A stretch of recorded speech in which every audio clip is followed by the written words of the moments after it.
The Free State's grade 10 pupils were the province's worst performers in the final exams in 2023.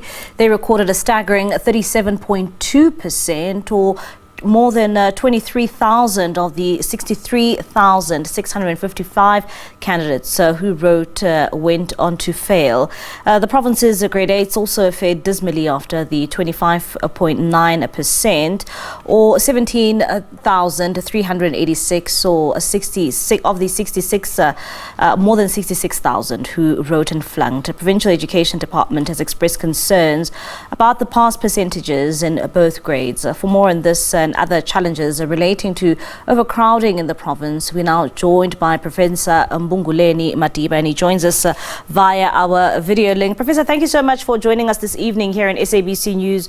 One would even begin and say that, you know, the Free State Department, or the Education Department, is well known for very good matric results, and, you know, results of this nature are really not something that many had expected. Yeah, no, thanks so much for inviting me. And I think, you know, when we look at the numbers, I mean, the stats that you have shown there, especially when we talk about the students' learners' success rate, there are quite a number of factors. But one of them, as we know, you know, is the current problem that learners are experiencing. Looking at the issue of load shedding, it's a big issue. Now, there are also protests in the communities. So there are quite a number of factors that affect learners and so on. But I think also for learner success, the most important thing is leadership. Free State is known for really producing very good results, especially in grade 12. So I'm not really so sure what is happening down there. But what we know, there is always a relationship between school leadership, school management, and also what happens in class, and also what happens in the community. So there could be quite a number of factors there. And just before we've had this discussion, we saw an insert there by some of our colleagues in the Free State and talking about problems of overcrowding in their classes. When it comes to, you know, the teacher and student ratio, surely that also has a negative impact when it comes to the results being produced by that province. Yes, of course, there is a correlation between student performance, learner performance, and teachers' pupils ratio. But besides that, you know, it's also a question of pedagogy also.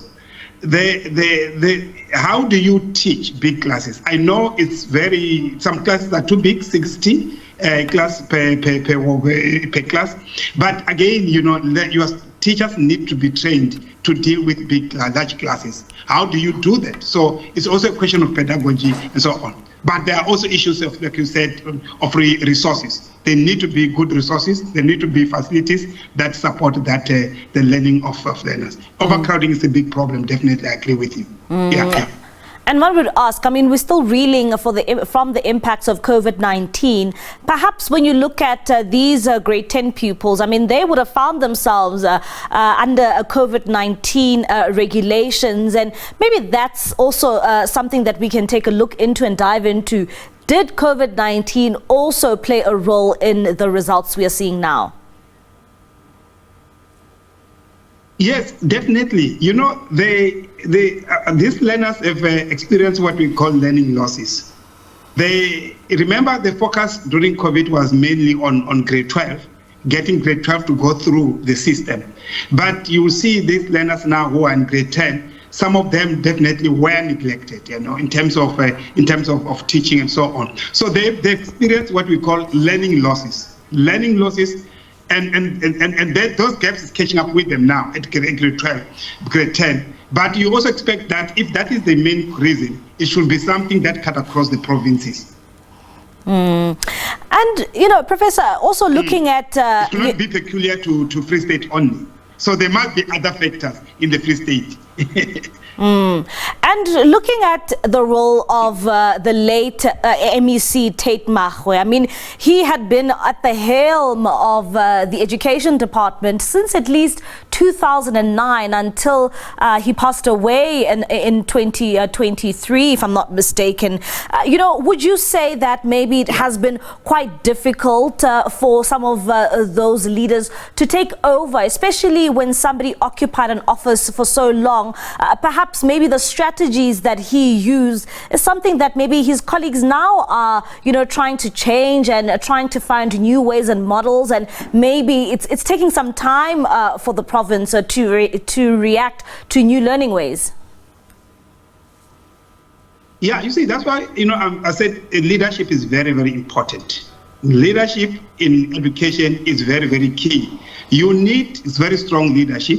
So I think it's just a pity that, of course, we lost him after he had served such a long time. But, it is leadership is very pivotal. Provinces that have done well, schools that really do well in exams. If you look at the leadership, you see that strong leadership. I think there is still definitely challenges of adjustment. New leadership needs to emerge. That's why sometimes if a person stays long in a position, it's always good to have succession planning. And now that we know that, this province may be experiencing a number of challenges, what can change immediately that can better the results for the class of 2024? Look, I think to me the first thing will be to make sure that your leadership needs to be there. Leadership in the province, the department, leadership in schools. So that needs to take a priority. But then, of course, you need to look at the issues of infrastructure. Infrastructure, your facilities, that needs to be in place. The kind of support. Free State used to have a lot of, I think, several workshops, and so I know the training for teachers, they used to do that. So I don't know if that is still really happening now. Because if that is not happening, it's going to show up in grade 12, down 2 to 3 years down the line. We are going to see the matric results also being affected. And what role can parents play in, trying to improve the results of these learners who have taken a major dip in their final marks?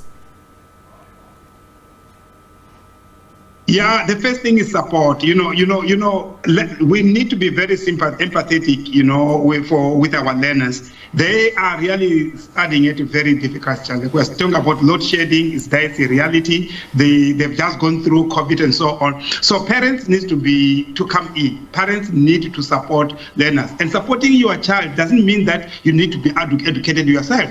But just to give moral support, just to support wherever you can, to encourage them, to make sure that they are where they're supposed to be at the right time and so on. So parents have a very, very important role to play. And also the community. It takes a community to raise a child. Communities need also to really come in to support those learners there.